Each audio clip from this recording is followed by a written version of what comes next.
नमस्कार किसान साथियों, स्वागत है आप सभी का एक बार फिर से मालवा की खेती यूट्यूब चैनल पे। किसान साथियों, आप कई वर्षों से लहसुन की खेती कर रहे हैं, लेकिन आपने देखा होगा कि पहले केवल देसी खाद के अलावा और कोई ज़्यादा रासायनिक खादों का प्रयोग लहसुन की फसल में नहीं किया जाता था।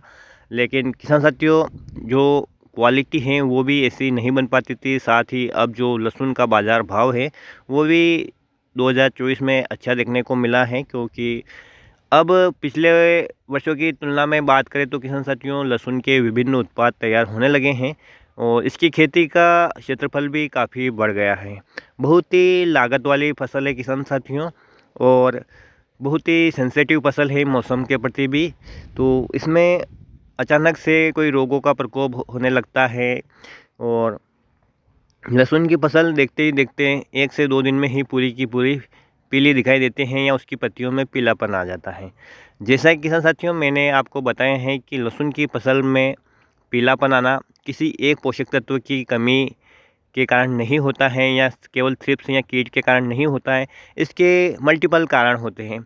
सबसे पहले बात करें तो मौसम का तनाव भी लहसुन की फसल में पीलापन ला सकता है। साथ ही किसान साथियों, यदि लहसुन की फसल की जड़ में कोई फंगस लगा हो या इसकी पत्तियों पे कोई फंगस लगा हो या इसे किसी पोषक तत्व की कमी हो या कोई पोषक तत्व आपने ज़्यादा मात्रा में दे दिया हो खेत में, जिससे कि वो अन्य पोषक तत्वों को ले नहीं पा रही हो, तो इस कारण भी लहसुन की फसल में पीलापन आ जाता है। और जब भी हम बाज़ार में जाते हैं किसान साथियों कि हमारी लहसुन पीली हो रही है, तो शॉपकीपर हमें एक इंसेक्टिसाइड, 2 फंगिसाइड जिसमें कॉन्टैक्ट और सिस्टमेटिक तरीके से काम करने वाला हो, और एक टॉनिक दे देता है। हम उसका स्प्रे कर देते हैं। जब हम सिंचाई करते हैं तो वो हमें नाइट्रोजन युक्त, सल्फर युक्त, मैग्नीशियम युक्त खाद देता है कि आपकी लहसुन की फसल में पीलापन है वो दूर हो जाएगा। कई बार ये समस्या हमारी ठीक भी हो जाती है और कई बार नहीं होती, क्योंकि उसका रीज़न अलग होता है और हम उसका जो ट्रीटमेंट है वो अलग कर रहे होते हैं।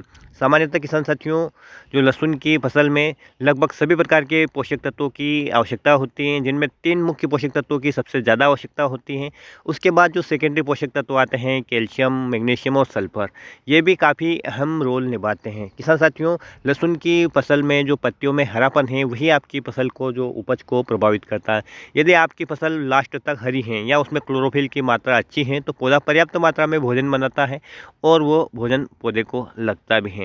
लेकिन जैसा कि मैंने आपको बताया कि विभिन्न कारण से आपकी लहसुन की फसल में पीलापन आ सकता है, तो आपको कारण जानना चाहिए और उसका समय पे नियंत्रण भी करना चाहिए। किसान साथियों, आज के वीडियो में मैं एक ऐसी ही जानकारी शेयर करने वाला हूं जिसके कारण भी आपकी लहसुन की फसल में पीलापन देखने को मिलता है।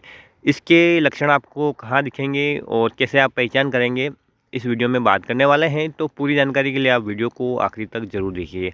किसान साथियों, आपने अपनी लहसुन की फसल में मैग्नीशियम तत्व का जो प्रयोग ज़रूर किया होगा। बाज़ार में आपको ये मैग्नीशियम सल्फेट के नाम से खाद मिलती हैं और ये आपको चीनी यानी शक्कर के जैसे सामान दिखाई देती हैं। किसान साथियों, इसमें सल्फर और मैग्नीशियम दोनों पोषक तत्व होते हैं और दोनों ही पोषक तत्व आपकी फसल में क्लोरोफिल को बढ़ाने में काम करते हैं। यानी आपकी फसल के जो ग्रीननेस कम हो जाते हैं या उसमें येलोपन आ जाता है, तो हो सकता है कि आपकी फसल में इन दोनों पोषक तत्वों की कमी हो या किसी एक पोषक तत्व की भी कमी हो। सबसे पहले इसके लक्षण किसान साथियों आपको निचली पत्तियों पे दिखाई देते हैं। तो बहुत सारे किसान भाई बिल्कुल नीचे की पत्तियां देखकर घबरा जाते हैं कि लहसुन की जो पत्तियां हैं पीली पड़कर सूख रही है। तो किसान साथियों, बिल्कुल नीचे की पत्तियां अपने फसल की अवस्था के हिसाब से सूखती ही है, सूखती हैं। उसका कोई अलग रीज़न नहीं होता है। जब उस पत्ती का काम पूरा हो जाता है तो वो पत्ती ऑटोमेटिक सूख जाती हैं। लेकिन यदि आप देखते हैं कि नीचे की 3-4 पत्तियां लगातार पीली पड़ी हुई है, सूख नहीं रही है और उनमें जो पीले पीले रंग के धब्बे हैं, तो इस प्रकार के लक्षण आपको दिखाई दे सकते हैं। किसान साथियों, लहसुन की फसल में जब भी मैग्नीशियम की कमी होगी तो क्या होगा कि जो फसल की पूरी पौधे में जो पत्तियां हैं उसमें जो मैग्नीशियम है वो ऊपर की ओर डाइवर्ट होता है, या यूँ कहें कि जो निचली पत्तियों में मैग्नीशियम जो पोषक तत्व हैं फसल उसे ऊपर की पत्तियों की ओर डाइवर्ट कर देती हैं, जिससे कि निचली वाली पत्तियों में मैग्नीशियम की कमी हो जाती है और उनमें हमें पीलापन दिखाई देता है। ये किसान साथियों पीलापन धारियों या सफ़ेद पीले धब्बे के रूप में दिखाई देता है। तो यहाँ पर आप मैग्नीशियम सल्फेट का प्रयोग अपनी फसल में कर सकते हैं। किसान साथियों, इसके सही समय की बात करें तो लगभग इसे 40-45 दिन से लेकर 70-75 दिन की अवस्था का इसका प्रयोग कर लेना चाहिए। बाद में यदि हम इसका प्रयोग करते हैं तो किसान साथियों तब तक हमारी फसल जो है काफ़ी ग्रोथ ले चुकी होती हैं और उसकी जो उम्र भी है कम बचती हैं। यदि 75 दिन की अवस्था से आपकी फसल ज़्यादा हो जाती है तो किसान साथियों आप इसका चिलेटेड फार्मूलेशन भी आता है, उसको भी स्प्रे कर सकते हैं ताकि पौधे को वो तुरंत अवेलेबल हो जाए। और यदि रही बात आप खेत में डालने की या मिट्टी में मिलाने की, तो किसान साथियों जो मैग्नीशियम सल्फेट बाज़ार में फर्टिलाइज़र मिलता है उसका आप प्रयोग कर सकते हैं अपने खेत में, और इसका आप सिंगल प्रयोग करेंगे किसान साथियों, इसको आप किसी अन्य फर्टिलाइज़र के साथ नहीं मिलाएंगे। और इसकी जो मात्रा की रही बात किसान साथियों, तो आप इसे 20 किलो प्रति एकड़ तक प्रयोग कर सकते हैं। और आपकी फसल में डालने के बाद किसान साथियों 2 या 3 दिन में ही आपको इसके रिजल्ट दिखेंगे आपकी लहसुन की फसल में। यदि मैग्नीशियम तत्व की कमी के कारण यदि निचली वाली पत्तियों में, जो नीचे की पत्तियां छोड़कर ऊपर की पत्तियों में जो पीलापन आ रहा है, तो वो दूर हो जाएगा और इस प्रकार से आपकी फसल हरी भरी हो जाएगी और आपकी फसल लास्ट तक हरी रहेगी। जब फसल लास्ट तक हरी रहेगी तभी किसान साथियों आपकी फसल सही उत्पादन दे पाएगी और उसका जो कंद का विकास है वो सही हो पाएगा। यदि लहसुन में जितनी पत्तियां कम हरी हैं या हरी पत्तियों की संख्या कम है तो वो भोजन कम बनाएंगी, और जब भोजन कम बनेगा तो हम अच्छी फसल लेने की उम्मीद कैसे कर सकते हैं। जैसे भी करना है किसान साथियों, आपको अपनी लहसुन की फसल की पत्तियों को हरा रखना है और उसे बचाना है। हरा रखने का मतलब ये नहीं किसान साथियों कि आप बार बार नाइट्रोजन युक्त उर्वरक का प्रयोग करें। वैसे भी 60-70 दिन के बाद नाइट्रोजन युक्त उर्वरक का प्रयोग करना कृषि वैज्ञानिक भी मना करते हैं, क्योंकि किसान साथियों ये तो एक तो आपकी फसल में नाजुकपन लाता है, जिसके कारण रोगों और कीटों का भी प्रकोप है वो भयंकर रूप से बढ़ जाता है। वहीं किसान साथियों जो नाइट्रोजन इस समय हमारी फसल को मिलता है अतिरिक्त रूप में, तो वो जो चौड़ी पत्ती वाली लहसुन की वेराइटियां हैं, G2 हो गई, ऊटी हो गई, उनमें कहीं ना कहीं उसके विकार देखने को ये मिलते हैं कि लहसुन में कंद फट जाते हैं, नई पत्तियाँ निकल आती, ब्रांचिंग निकल आती हैं, ये समस्या देखने को मिलती हैं।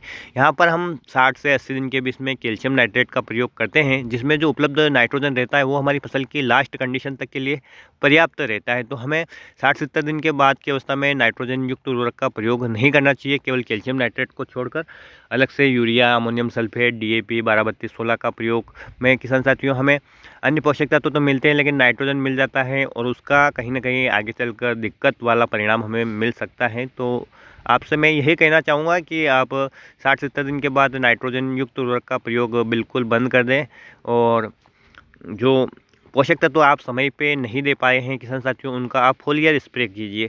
आपको चिलेटेड फार्म में HD फार्मूलेशन में विभिन्न प्रकार के मुख्य पोषक तत्व, सेकेंडरी पोषक तत्व और माइक्रो पोषक तत्व बाज़ार में अवेलेबल हो जाते हैं। अपनी फसल की कंडीशन के हिसाब से ही इनको प्रयोग कीजिए। जो मैग्नीशियम तत्व की बात करें किसान साथियों, ये आपकी फसल में पोटेशियम की जो महत्वता है उसको भी बढ़ा देता है, जिसके कारण आपकी फसल की जो क्वालिटी है, वज़न है और जो उसकी गुणवत्ता है, आकार है, उन सभी में आपको भेद देखने को मिलता है।